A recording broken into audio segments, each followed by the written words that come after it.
Olá, então, dando continuidade aí à aula de instalações elétricas industriais, vamos relembrar um pouquinho aqui as relações aí do triângulo de potência. Então, basicamente, para calcular aí para cargas monofásicas, a potência ativa é dada aí pela tensão vezes a corrente vezes o fator de potência, e é dado aí em watts. A potência aparente é a tensão vezes a corrente, e é dado em volt-ampere. Tensão e corrente de fase ou de linha é a mesma no caso de cargas monofásicas. E a potência reativa aí, a tensão vezes a corrente vezes o seno do ângulo φ, que a gente pode determinar aí pelo cosseno φ ou pelo fator de potência. E aí é dado pela volt-amperes reativos. Para cargas trifásicas, as mesmas fórmulas, contudo a gente tem aqui um índice raiz de 3 multiplicando a mesma fórmula, sendo aí a tensão de linha vezes a corrente de linha, só lembrando desse detalhe. E também podemos levar em consideração as relações trigonométricas lá do nosso teorema de Pitágoras. Então a potência aparente é igual à raiz quadrada aí do nosso potência ativa, mais a nossa potência reativa ao quadrado, dado em volt-amperes. A potência ativa, então, eu só utilizei essa mesma fórmula aqui, só joguei a minha raiz quadrada para um lado, o minha potência reativa para o outro, só trabalhei matematicamente e tem essas outras relações, tanto da potência ativa quanto da potência reativa. Lembrando aí que o fator de potência então, da instalação, a gente determina aí utilizando as potências ativas individuais, de cada grupo de cargas semelhantes ou de cada equipamento. Fazemos o somatório das potências ativas, o somatório das potências reativas, e aí a gente joga lá na relação trigonométrica para encontrar a potência aparente de toda a instalação. E aí a gente consegue encontrar o fator de potência, dividindo potência ativa pelo meu potência aparente. Então aqui mais uma analogia, então lembrando aqui lá do nosso triângulo de potência, então quanto mais próximo de uma carga resistiva, ou seja, eu transformo a minha energia armazenada em eletricidade numa energia, no caso de um resistor em térmica, quanto mais próximo de 1 for meu fator de potência, mais próximo de uma carga resistiva eu estarei. Aqui eu tenho uma analogia, então imagina uma locomotiva aí que esteja com algum problema, ela foi puxada aí para um cavalo até até a oficina para consertar a locomotiva. Eu tenho 3 cavalos em 3 posições, então imagine esse cavalinho puxando para essa direção aqui, esse outro nessa posição e esse carinha aqui alinhado aí em paralelo com a locomotiva. Obviamente, aí, fisicamente falando, esse carinha aqui estaria utilizando praticamente todo o trabalho útil dele, para locomover aqui, para deslocar aqui a nossa locomotiva. Ela está no mesmo eixo aqui, então praticamente todo o trabalho realizado pelo cavalo está convertendo aí para movimento da locomotiva. Esse cara aqui, parte dele está sendo, se a gente decompor em vetores, a força aqui, parte dele está nesse eixo aqui, parte dessa força está indo nesse sentido. Nesse sentido aqui não está realizando nenhum trabalho útil, contanto somente aquele meu vetor que estiver aqui. E esse cavalinho aqui, pior ainda, praticamente toda a força aqui está quase tombando a minha locomotiva, então um trabalho útil aqui bem baixo.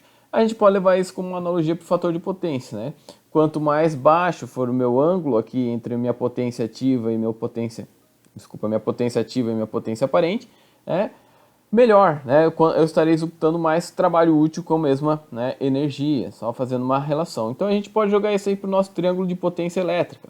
Então o nosso eixo aqui horizontal a potência ativa, o eixo vertical a minha potência reativa, e minha potência aparente aqui, a soma vetorial desses carinhas. Então eu tenho o ângulo entre a minha potência aparente e minha potência ativa é o nosso fator de potência. Então a ideia, quando a gente tenta fazer uma correção do fator de potência, é justamente abaixar ou diminuir esse ângulo entre essas duas potências. Vamos pensar nos cavalinhos, tentar colocar o cavalinho aqui em cima do trilho. Então, quanto mais próximo estiver a minha potência aparente da minha potência ativa, melhor, porque eu estou gerando mais trabalho com trabalho útil, eu estou deixando minha máquina melhor.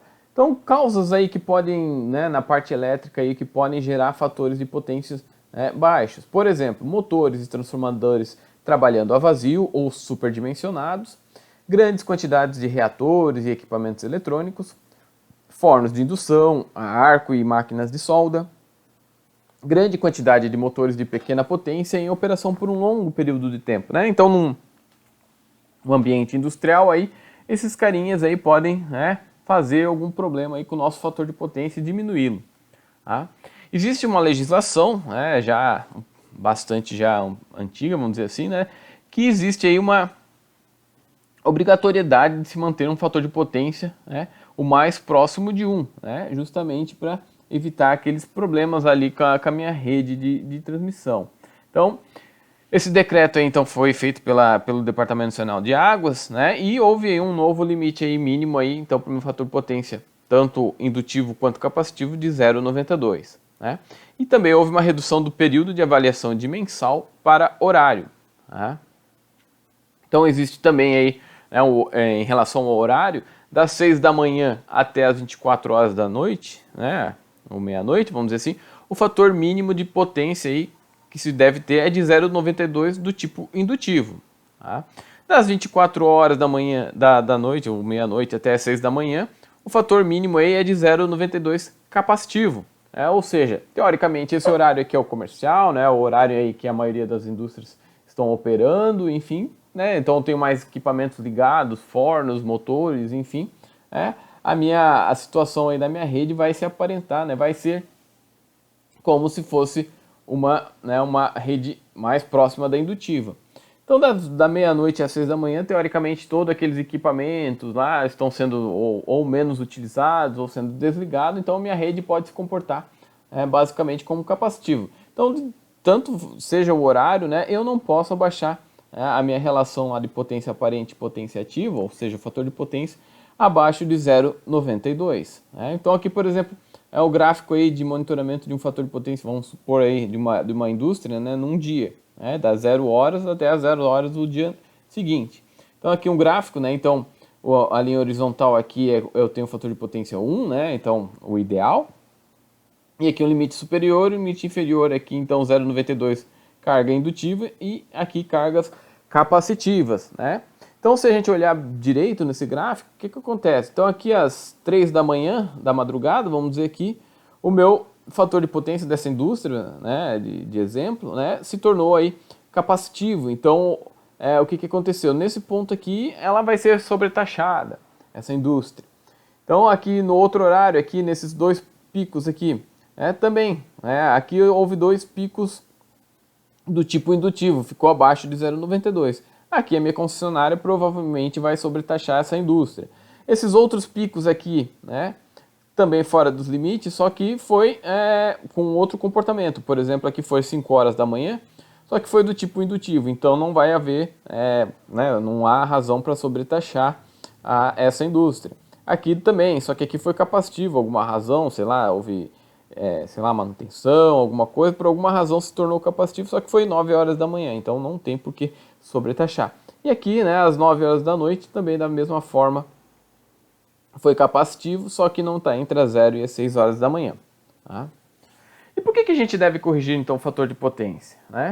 Então, a gente, corrigindo o fator de potência, a gente evita correntes elevadas nos condutores, perdas em cabos, a gente não se esqueça que os cabos não são perfeitos, por mais bem dimensionados que eles sejam, ainda existe uma pequena resistência lá que vai haver dissipação de calor aí por efeito Joule, potência igual a R vezes a corrente ao quadrado. Então, se eu tenho correntes lá por causa da minha potência reativa, ele vai estar dissipando também desnecessariamente energia. Eu vou ter que usar cabos de seção maiores, então isso implica em gastos econômicos maiores, porque eu vou ter que comprar cabos de maiores bitolas. Pode haver quedas de tensão aí na rede. Então aqui é só uma simulação, por exemplo, imagine uma carga que necessita aí, de um condutor aí de 1 milímetro quadrado, por exemplo, quando há um fator de potência próximo de 1. Agora imagine aqui se esse equipamento, enfim, tiver um fator de potência baixo, por exemplo, 0,60, aquele meu condutor que era de 1 milímetro, ele já se passou para 2,78 milímetros quadrado. Então há um aumento do custo aí, tanto de instalação como outros problemas que a gente já vai ver, né? Justamente porque meu fator de potência aí não está corrigido ou não está próximo de 1. Tá? Da mesma forma aqui, né, os meus transformadores de alimentação da fábrica, enfim, né? Se ele não for se o fator de potência, enfim, da instalação não for corrigido ou não for feito as devidas correções, o que vai acontecer? Meus transformadores vão ter que ser superdimensionados, enfim, para poder suportar essa carga reativa aí, que está circulando entre os equipamentos. Por exemplo, aqui eu tenho uma potência útil, eu só preciso de 800 kW para funcionar, né? Um equipamento qualquer lá. Agora imagine se o fator de potência for 1, a minha potência do transformador aparente aí vai ter que ser de 800 kVA. Tá? Só que, por exemplo, aí, se já caiu para 0,8, meu fator de potência aqui vai ter que ser, meu transformador, a potência aparente do meu transformador vai ter que ser aumentada. Aqui eu tenho só um exemplo fictício, né, enfim, de uma indústria, enfim, que consumiu aí reativos, né, fora do horário, né, como a gente viu, né? Então imagine, se a gente não corrige o fator de potência e todo mês, enfim, a gente recebe algum tipo de multa, desculpa, da concessionária, é um dinheiro basicamente jogado fora, né? Um dinheiro que eu poderia estar investindo na minha empresa, com a compra de novos equipamentos, manutenção, enfim, eu estou dando aí para concessionária aí justamente porque eu gerei reativos aí, excedentes fora do horário aí correto. Tá? Como é que a gente faz a correção do fator de potência? Então, basicamente, né, no meio industrial, a maioria das cargas é do tipo indutiva, motores de indução, transformadores, enfim. Tá? Normalmente aí, a correção do fator de potência é feita através de bancos de capacitores. Então, a gente aplica cargas reativas capacitivas justamente para compensar aquelas cargas reativas indutivas. Tá? Então, só relembrando aí, um capacitor nada mais é, né, do que um componente que armazena carga elétrica, né, em um campo elétrico. Então, normalmente ele vai ser construído, né, com duas placas paralelas, de alguma forma. No interior dela, entre as chapas, eu tenho um material de elétrico, enfim. E aí, com a aplicação de uma tensão entre eles, é possível armazenar cargas elétricas justamente nessas chapas aqui que compõem nossos capacitores. Obviamente existem capacitores de microeletrônica, enfim, mas quando a gente está falando de bancos de capacitores para correção de fator de potência, a gente já está olhando mais para esses carinhas aqui, né, que são capacitores mais robustos, capacitores com maiores potências, né, que ele pode absorver. Né? Então aqui tem alguns exemplos, né? Então normalmente quando a gente fala em capacitores de microeletrônica, a gente compra lá, né, vamos na loja, pedimos pela tensão, pela capacitância, enfim. Já os capacitores de correção de fator de potência, a gente já está se importando mais com a potência reativa que ele pode fornecer aí, de acordo com a tensão ou a frequência aí que estiver no meu equipamento. Então, basicamente, o que é a correção de fator de potência? Então, o fator de potência nada mais a correção é reduzir aquele meu ângulo entre a potência ativa e a potência aparente. Né? Então, o que eu faço? Inicialmente, eu tenho uma potência aparente da minha instalação, como a gente já verificou em aulas passadas. Né? Eu verifico se esse meu fator de potência está abaixo do limite, né? No caso 0,92, e caso esteja abaixo de 0,92, aí eu devo aplicar uma potência reativa, né, do tipo oposta dessa instalação, né? Supondo que seja indutivo, vou ter que colocar uma carga capacitiva. De tanto, né, que somando aqui a potência reativa indutiva mais essa capacitiva que eu estou inserindo no sistema, minha resultante final aqui vai ser um ângulo aí menor, um fator de potência maior aí que 0,92, finalizando. Então eu tenho um equipamento normal na minha fábrica, lá meus motores, por exemplo. Então eu insiro um banco de capacitores que vai injetar reativos capacitivos nessa rede, justamente compensando e fazendo aí que a minha concessionária, né, quando ela for medir lá no ponto de medição, ela vai ver que aquela instalação está, apesar que tem bastantes indutores, motores, enfim, existe uma compensação lá internamente e eu vejo que aquela instalação está dentro dos limites e não tenho por que cobrar. Então nada mais é do que, então, tem um sistema inicial mais a soma aí de um banco de capacitores, vai resultar aí num sistema final. Então, parece alguma coisa, algo complexo, mas na verdade é uma continha básica aí de soma. Então, o que eu tenho? Eu tenho a minha potência reativa final, né, o Q' aqui, é igual à minha potência reativa inicial, menos a potência reativa do meu banco de capacitores. Né? Então, com isso aqui eu já encontro a minha potência reativa final, né, do meu sistema, eu consigo encontrar a nova potência aparente. Como? A potência ativa se mantém, tá, pessoal? Antes ou depois da correção, a potência ativa é sempre a mesma. Tá? Eu uso a minha relação trigonométrica lá, usando agora com o meu novo fator, minha nova potência reativa do sistema.